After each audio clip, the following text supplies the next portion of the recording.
Mental experiment, psychological experiment ہے جو ہر بندے کو کرنا چاہیے اپنے ساتھ، کہ اگر آپ کو یہ لگتا ہے کہ اگر آپ کے پاس ٹائم مشین ہو اور آج بھی اسی طریقے سے ہم یہی کپڑے پہن کے یہی سوچ کے ساتھ اتنی کتابیں پڑھی ہوئی ہیں، ایک دوسرے کو جانتے ہیں، ٹائم مشین میں جائیں اور 1400 سال پہلے ابو بکر صدیق کے، عمر بن خطاب کے، علی بن ابی طالب کے، یا پھر نبی علیہ السلام کے ڈائریکٹ مدنی دور کے، کیونکہ اس وقت اسٹیٹ بن چکی تھی 10ویں ہجری تک پہنچ جائیں، تو آپ کو پتہ چلے گا کہ اتنی لبرٹی ایک انڈیویجول کو تھی نا، اتنی اوپننس تھی کہ امریکہ میں بھی آج وہ نہیں.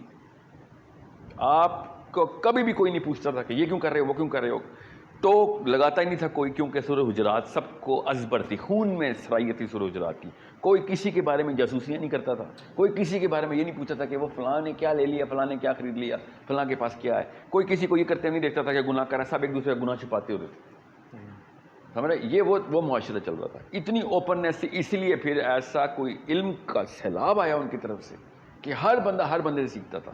اس کو امامیہ دور کہتے ہیں. علماء کرام پہلے 300 سال تک فتویٰ کیسے لیا جاتا تھا مسلمانوں میں کہ کسی بھی چلتے پھرتے بندے کو، جس کو آپ دکاندار ہے، جاننے والا ہے، وہاں پہ اس بندے کا کاروبار ہے، اور دیکھتے تھے یہاں بندہ صادق ہے، ٹھیک ہے، سچی بات کرتا ہے، سیدھی کھری بات کرتا ہے، تو اسے اپنا مسئلہ بیان کر کے جو جواب لیتے تھے اس کو فتویٰ سمجھتے تھے. اتنا اوپن تھا، کبھی کسی کو پتہ ہی نہیں تھا کہ فرقہ کیا ہوتا ہے، تو لائن کہاں پہ ڈرا کرنی ہے، کہ اس کا اسکول آف تھاٹ کیا ہے، میرا اسکول آف تھاٹ ہے. اس کو امامیہ دور کہتے ہیں. 300 ایئرس تک مسلمانوں کو پتہ ہی نہیں تھا کہ فرقے کا لفظ بھی کہیں سے کرتا ہے.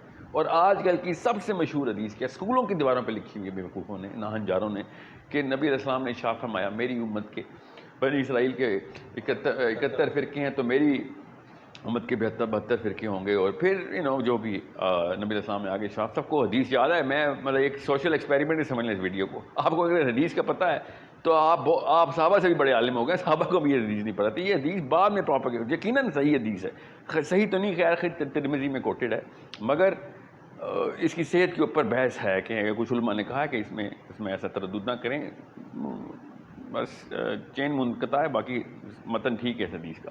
مگر اس کا یہ مطلب نہیں ہے کہ یہ چارٹر ہے ہمارا. ہم نے اس کو چارٹر بنایا ہوا ہے، اپنے آپ کو جنتی اور دوسرے بندے کو دوستی کہنے کے لیے اس حدیث کا سرٹیفکیٹ لے لیا ہم نے. حالانکہ نبی علیہ السلام نے کبھی نہیں کہا کہ میری امت میں 72 فرقے ہوں گے اور صرف بریلوی جنت میں، یا پھر دیوبندی جنت میں، یا سنی جنت میں، یا شیعہ جنت میں، یا اہل حدیث جنت میں، یا سلف صالحین جنت میں. ایسا کچھ بھی نہیں. نبی علیہ السلام نے کہا جو میرے اور تمہارے نہج کے اوپر ہوں گے. اتنی سی بات تھی. اور وہ کیا تھی؟ وہ اوپننس تھی، وہ لیک آف ججمنٹ تھی. میں آپ کو اتنی سی بات بتاؤں کہ آپ جب کوئی غلطی ہو جاتی ہے آپ سے، اسلام کا ایسنس کیا ہے؟ میرے سے کوئی گناہ ہو گیا، اسلام کا ایسنس یہ ہے کہ سب سے پہلے ہم یہ سوچتے ہیں کہ اللہ تعالیٰ میری توبہ قبول کریں گے. سب سے پہلی یہ سوچ آتی ہے کہ انسان ہوں، بشر ہوں، اللہ تعالیٰ نے خود کہا ہے توبہ کرو. اس کا مطلب یہ تھا کہ گناہ تیرے سے ہوگا ہی ہوگا، ورنہ توبہ کا کانسیپٹ ہی نہ ہوتا. ہمارے ہاں یہ کانسیپٹ بالکل الٹا ہے. اس کا مطلب کیا تھا کہ صحابہ کرام بھی جب نبی علیہ السلام کے اپنے دور کے اندر، یا خلفائے راشدین کے دور کے اندر، جب کسی بندے کو ایسا کام کرتے ہوئے دیکھتے تھے تو اس کو ٹیگ نہیں کرتے تھے. He will never be known as someone جس نے گناہ کیا. ہم لوگ، ہماری نیچرل سائیکالوجی، اب تو سائنس بھی اس جگہ پہ پہنچ چکی ہے کہ میں کبھی بھی اس بندے کے ساتھ نہیں اٹھوں بیٹھوں گا کہ جو مجھے ٹیگ کرتا ہے. اس کو ہم ججمنٹ کہتے ہیں. اللہ نبی علیہ السلام نے ارشاد فرمایا، حدیث قدسی ہے، کہ اللہ تعالیٰ کہتے ہیں کہ لعنت برساؤ اس بندے پہ کہ جو دنیا میں یہ بتا دے کسی کو کہ کون جنتی ہے اور کون دوزخی ہے. اور ہم نے پوری کی پوری چارٹر بنایا ہوا ہے کہ یہ باقی ہم جنتی ہیں اور وہ دوزخی ہیں. نبی علیہ السلام لعنت برسا رہے ہیں. یہ والی حدیث نہیں کوئی بتا رہا جو کہ حدیث قدسی ہے، اور وہ والی حدیث جو کہ ویک ہے. ٹھیک ہے، وہ حدیث میں بھی مانتا ہوں بائی دا وے، مگر اس کی خوبصورتی الگ ہے. وہ کسی اور لیکچر میں بتائیں گے کہ اس کے فائدے کیا ہیں اس حدیث کے. مگر خود سوچیں، جب نبی علیہ السلام نے ارشاد فرمایا کہ یہ اللہ کی لعنت کی اگر گارنٹی چاہتے ہو تو دنیا میں لوگوں کو فیصلہ کر دو کہ یہ جنت میں جائے گا یا دوزخ میں جائے گا. پروفیٹ صلی اللہ علیہ وسلم کو بھی کچھ نام اللہ نے بتائے تھے جن کو مشرہ مبشرہ کہتے ہیں، اور ان کے علاوہ بھی ہیں 5-7 نام کہ جن کو نبی علیہ السلام نے دنیا میں اللہ تعالیٰ کے اذن سے بتا دیا کہ تجھے اللہ تعالیٰ نے بشارت دے دی.